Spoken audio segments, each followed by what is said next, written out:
Let's head to the voicemail of Truth and Reason. In 2023, the Browns went 11-6 with a trio of quarterbacks of P.J. Walker, Deshaun Watson, and DTR before Joe Flacco came along and won 4 out of 5 games. But there's been a lot of pundits who are saying the Browns might only win 3 games again this year and be the second to the worst team in the league. But is this team really that much worse than the team that went 11-6 and made the playoffs? And they only had Nick Chubb for a game and a half, and it seems like the running backs the Browns have this year are at least just as good as the running backs they had that year. So I really don't see the Browns being as bad as what they were predicting. To me, I'd rather have Gabriel and Shador than the trio of quarterbacks I mentioned earlier. As always, appreciate all of the voicemails. It's going to come down to the offensive line. Can the offensive? One of the reasons some of the national people are so down is the offensive line is getting towards 30, and they didn't play well last year. They were in a different scheme, and they're not looking at that.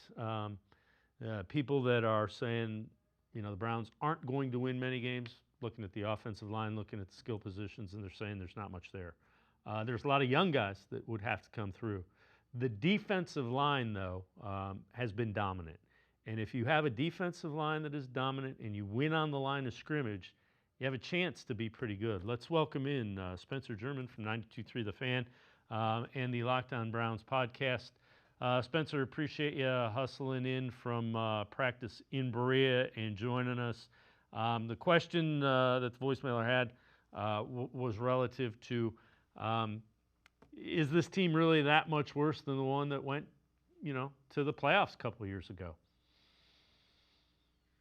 Yeah, listen, I think some of the Vegas numbers on win totals and all those different things are somewhat disingenuous, especially for a team that a year ago was in the Super Bowl conversation as even maybe like a dark horse candidate or a team that people thought was at least going to get back to the playoffs. And, I've seen some stuff this offseason. I think PFF at one point did like a ranking of all 32 rosters, and the Browns were 32nd. And I'm like, where does that come from? I don't understand.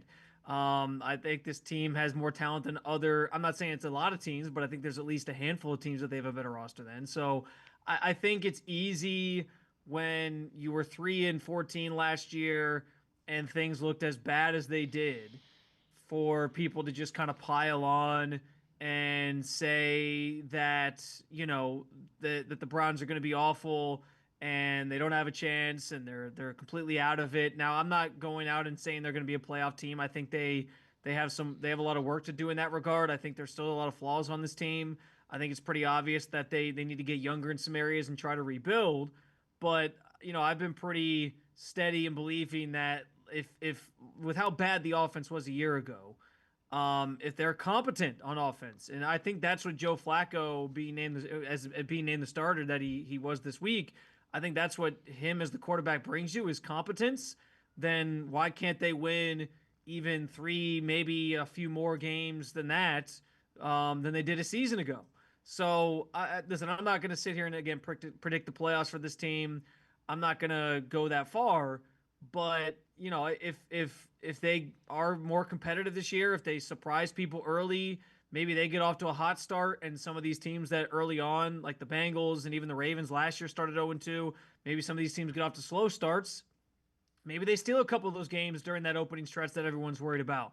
And then maybe they put themselves in position where you at least get to December and they're maybe showing up in the hunt graphic. You never know. So we'll see. I still think there's enough flaws that I'm not, overly confident in this group, but I think there's enough talent there as well that if those guys kind of rise to the occasion and the quarterback plays steady, then they can maybe surprise some people this year. Yeah, no, I'm with you. The defense is going to be a problem for offenses. For sure. Defensive line, so that'll give you that'll keep you in some games.